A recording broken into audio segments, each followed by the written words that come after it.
I'm sitting with Navneet Bhullar. She is the wife of Professor Devinderpal Singh Bhullar, who has been convicted of a bombing in 1993 in September, the 9/11 bombing of 1993, less than a mile from where we are sitting here at Gurdwara Rakabganj in Delhi. We are here to talk to her about the case, and as we know, the Supreme Court has turned down his petition for a review, and subsequently the President of India recently turned down his clemency petition, and the Supreme Court has followed that up by saying that there is the clemency petition, the turning down of the clemency petition by the President of India is justified. Mrs. Bhullar, what exactly is the case for you to seek a quashing of the death sentence that has been handed out to your husband? Actually, this case is totally false. He is convicted with the false case. Because, as you know, there is no evidence. It's based on only confessional statement under torture. There is no direct evidence, and one judge already, Mr. M.B. Shah, acquitted him. So this is not a very strong case for this punishment. What have been your efforts over the years, and especially since he was convicted 10 years ago? What have been your efforts to seek justice for him? I made tons of efforts from 2001, almost 12 years. I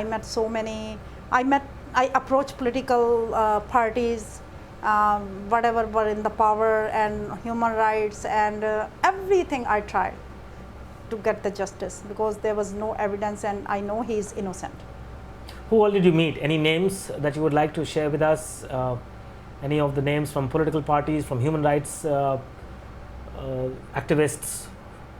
Yeah, in India, I met all the political parties, like who were in the power. BJP was in the power, I met them, and when other parties in power, I met them.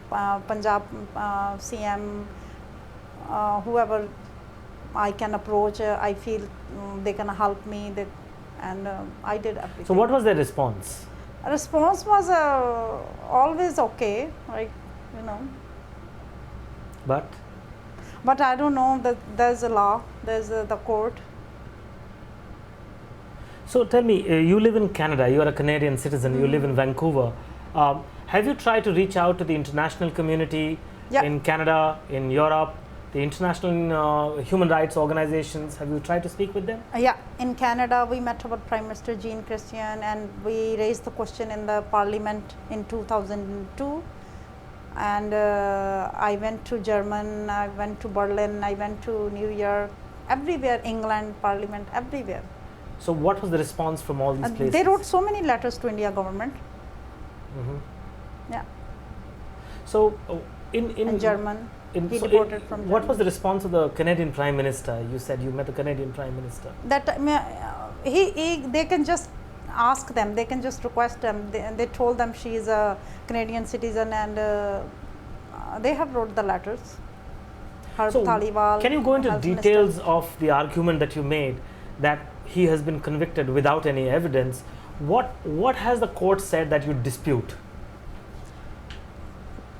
Before there was judgment was split, one judge acquitted him, and other judge just, if you read the judgment, they said it's, I agree with Justice Prasad. Justice Prasad, and they give them just example of September 9/11 in New York, whatever the based on terrorism. That's it.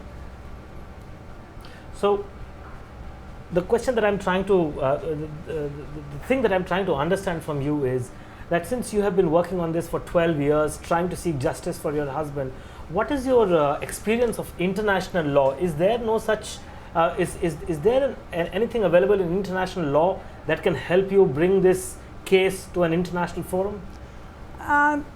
According to international law, if judgment is split, judges not agree, and there is no death sentence.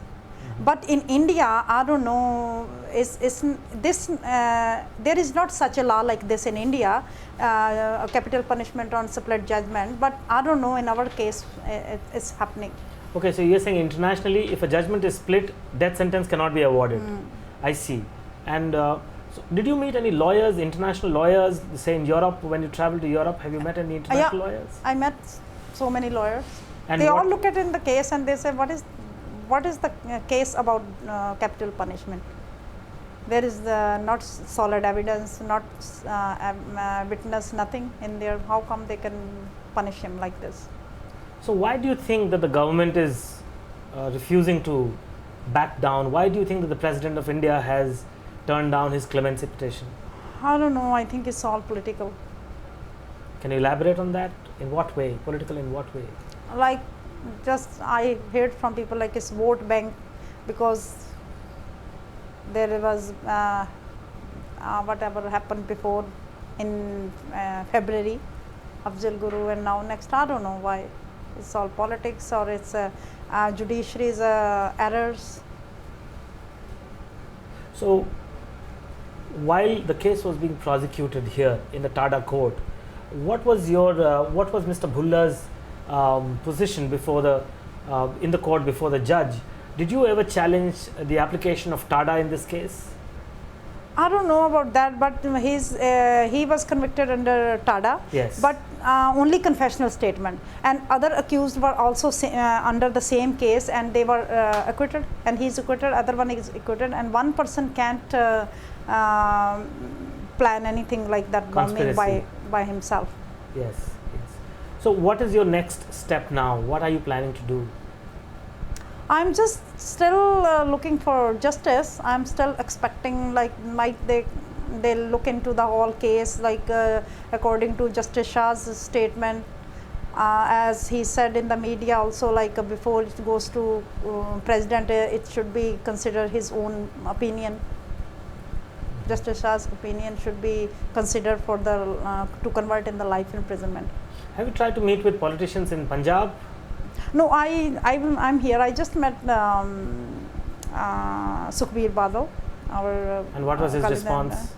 Because they met earlier to the Prime Minister and President and Home Minister regarding this matter, and he was also same thing, saying like we are seriously working on it, because it's very unfair according to the even the trial court wasn't fair, and he's not well. He's mentally and physically not fit.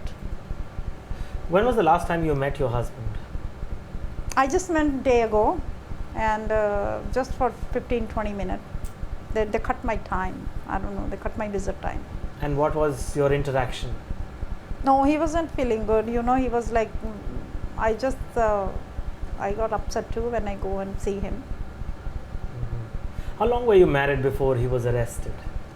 We were married in September 1991, and December 1991, same year, in Punjab, our family got picked up by the Punjab police, and somebody mentioned his name, his one of friend or colleague, and then he went underground and he tried to escape himself to go to abroad, and his father got killed and his uncle got killed, and they never came back.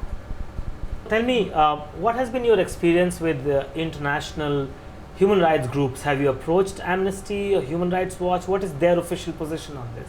We approached Amnesty International and other human rights groups in 2003 when we got Supreme Court decision, and they are working on it, and they're looking into the facts, and they're working on it to try to release him, and yesterday, just yesterday, there has been a press conference by Amnesty, and they have a press release and with all the effects on the case. And what are they saying about the case? They are saying there's not such a big thing in this case about that big capital punishment, and it shouldn't be happen this. He should be released and he's innocent.